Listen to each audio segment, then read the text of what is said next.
দুই সোয়ালে সবল দেয়, আর আরবিতে কথা বলে আনা মালুকা আনা কানজুকা। সবাই বলি নাউজুবিল্লাহি মিন যালিক। এমন দুটো বিষাক্ত সাপ হাসিয়ায়, আরবি টু আরবি মেশকাতুল মাসাবির হাসিয়ায় আপনারা দেখবেন লেখা আছে বিষাক্ততা সম্পর্কে, যে এর একটা সাপ যদি বাংলাদেশের জমিনে একটা সবল দিত মাটিতে, তাহলে অপর পৃষ্ঠে আছে আমেরিকার মেক্সিকো শহর। এই কথাটা হাসিয়ায় নাই, এটা আমার কথা।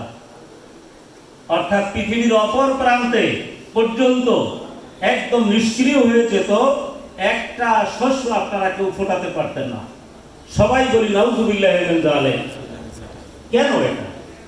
আমার আল্লাহ বলেছেন আহাল্লাল্লাহুল বাইআ ওয়া হাররামাল রিবা। আল্লাহ তাআলা ব্যবসাকে হালাল করেছেন আর সুদকে করেছেন হারাম। কারণটা কোথায়?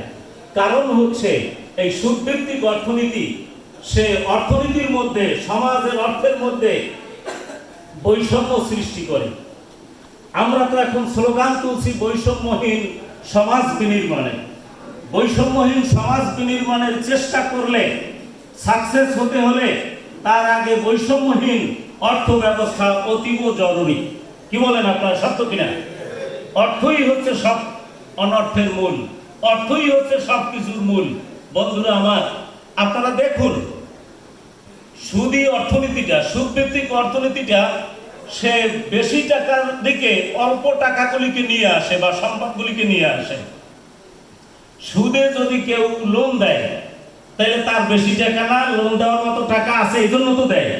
ন্যায়কে, যার একদম বাস্তবহারা মানুষ, যার চলার তৌফিক নাই, সে 100 টাকায় 110 টাকা দেয়, এটার নাম হলো সুদ।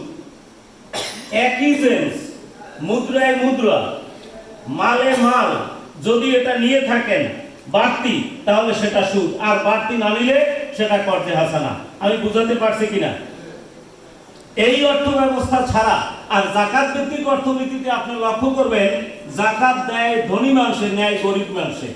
এই জন্য এটা ব্যালেন্সফুল হয়, যে বেশি সম্পদের দিক থেকে সম্পদ কমের দিকে গিয়ে একটা লেভেল, একটা স্কেল তৈরি করে।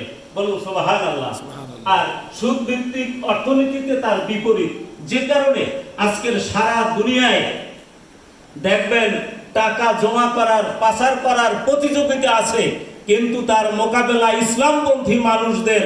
আজকে তারা কেন এই স্লোগান তুলে না যে আর কোনো অর্থনীতি নয়, এইবার হবে যাকাত ভিত্তিক অর্থনীতি? বন্ধুরা আমার, এই যাকাতের অর্থ আমরা অপচয় করতেছি অনেকে না জানার কারণে। সূরা তাওবার 60 নম্বর আয়াত, সময় কম থাকার কারণে আমি তেলাওয়াত করব না। সূরা তাওবার 60 নম্বর আয়াত মাথায় রেখে যাকাত কোথায় দিতে হবে তা বলা আছে, আপনি দেখবেন। বন্ধুরা আমার, আর এই যাকাত দেওয়ার ক্ষেত্রে সম্পদের 5টা শ্রেণীভেদ আছে: খুমুস, ওশর, নেসফে ওশর, 40-এর 1 আর সায়মা পশু। অর্থাৎ খনিজ সম্পদের 1/5 অংশ যাকাত দিতে হয়। উৎপাদিত ফসল যা আকাশের পানি দিয়ে হয়, সেচ দিতে হয় না, সেটা 1/10 অংশ দিতে হয়। সেচ দিলে নেসফে ওশর 20-এর 1 দিতে হয়। আর অর্থ